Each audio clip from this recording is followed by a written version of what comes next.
இன்னைக்கு எங்க வீட்டுக்கார் வேலைக்கு போயிட்டு வரும்போதே கையில நல்ல பெரிய சைஸ்ல பரலா மீன் எடுத்துட்டு வந்தாரு. பரலான்னு சொல்லிட்டு கிட்ட போனா மீன் அடிப்பட்ட மீனுங்க. என்னப்பா அடிப்பட்ட மீனை கொண்டு வந்திருக்க, குழம்பு டேஸ்டே இருக்காதுன்னு சொன்னா, இருமா கஞ்சி டிஃபனுக்குள்ள என்ன மீன் எடுத்துட்டு வந்திருக்கேன்னு பாரு அப்படின்னு சொல்லிட்டு 3 பாறை மீனை எடுத்து கொடுத்தாருங்க.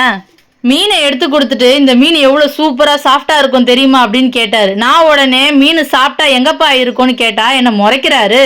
அடிப்பட்ட மீனுனா போட் இன்ஜின்ல அடிப்பட்டாலோ இல்லைன்னா மீனோட மீன் சண்டை போடும் போது அது காயம் ஏற்பட்டாலோ அதுதான் அடிப்பட்ட மீன் சொல்லுவோம். அந்த மாதிரி அடிப்பட்ட மீன் வந்து டேஸ்ட் கம்மியாக தான் இருக்கும். ஏன்னா அது காயப்பட்டதால ரத்தம்லாம் போய் ரொம்ப வலுவிழந்து ஒரு மாதிரியா இருக்கிறதால டேஸ்ட் கம்மியாக இருக்கும். ஆனால் கெட்டுலாம் போகாது, மீன் உயிரோட தான் இருக்கும் இது பிடிக்கும் போது. வஞ்சிரம், கேரை, சூரன்ற மாதிரி பெரிய ரக மீன் எல்லாம் பிடிக்கும் போது சில மீன்களுக்கு காயம் ஏற்படும். ஏன்னா அது ரொம்ப பெருசா இருக்கிறதால போட்ல தூக்கி போட முடியாது. வெட்டு முள்ள போட்டுட்டு தான் குத்தி தூக்கி மேலே எடுத்து போடுவாங்க. அந்த மாதிரி மீன்கள்லாம் டேஸ்ட் நல்லா தான் இருக்கும். ஆனா இப்ப எங்க வீட்டுக்காரர் கொண்டு வந்த மீன் வந்து ரொம்ப நாளா காயப்பட்டு தண்ணியிலே உயிரோட சுத்திக்கிட்டு இருந்த மீன். இந்த மீன்லாம் டேஸ்ட் அவ்வளவா இருக்காது. இந்த மீனை நாங்க விற்கவும் மாட்டோம்.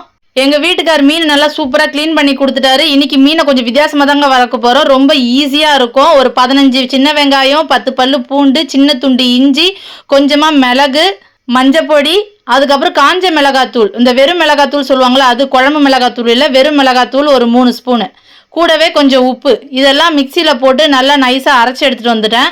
எந்த அளவுக்கு நைஸாக அரைச்சிக்க முடியுமோ அந்த அளவுக்கு அரைச்சிக்கோங்க. இப்போ இந்த அரைச்ச விழுத மீனோட சேர்த்துக்கலாம். அதுக்கு முன்னாடி பாருங்கள், நான் மீனோட ஹார்ட் காட்டுறேன். எவ்வளோ குட்டி குட்டியாக இருக்குது பாருங்கள் இந்த மீனோட ஹார்ட்டு. இதில் இல்லை, இதில் கழுவும் போது போயிட்டுருக்கு. இந்த 2 மீனில் மட்டும் இருக்குது. இப்போ அந்த பேஸ்ட் நம்ம இதோட போட்டு சேர்த்துக்கலாம். மீனுக்குள்ளேயும் அந்த வெட்டி விட்டுருக்கோம் பார்த்தீங்களா, அந்த இடத்துலலாம் மசாலா நல்லா இறங்குற மாதிரி நல்லா கையால் பிசைஞ்சு விடுங்க நல்லா மீனை. இப்போ இது கூடவே நல்லா குட்டி குட்டியாக கொத்தமல்லியை நல்லா நறுக்கி அதுவும் சேர்த்துக்கிட்டு ஒரு பெரட்டிடுறேன். அதுக்கப்புறமா மேலே நல்லா குட்டியாக நறுக்கின கருவேப்பிலையும் போட்டு வச்சிடுறேன். ஒரு 30 நிமிஷம் ஊற வச்சுட்டு நல்லா கருவேப்பிலையை எண்ணெயில் போட்டு அதுக்கு மேலே இந்த மீனை வைக்கும்போது மனம் இருக்கு பாருங்க, அடடா செம்ம வாசனைங்க. மாடியில் படிச்சுக்கிட்டு இருந்த என் பையன், என்னம்மா செய்றீங்க இவ்வளோ வாசனையாக இருக்குது அப்படின்னு சொல்லிட்டு கீழே வந்துட்டான். அந்த அளவுக்கு சூப்பராக இருந்தது வாசனை. உண்மையை சொல்கிறேங்க, டேஸ்ட்டு அவ்வளோ சூப்பராக இருந்ததுங்க. இந்த கருவேப்பிலையோடு சாப்பிடும்போது எனக்கு அவ்வளோ பிடிச்சிருந்தது. ரொம்ப சூப்பராக இருந்தது டேஸ்ட்டு.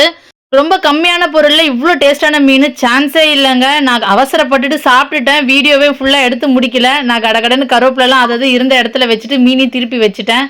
கண்டிப்பாக நீங்களும் ட்ரை பண்ணிவிட்டு எப்படி இருந்ததுன்னு கமெண்ட்ஸில் சொல்லுங்கள்.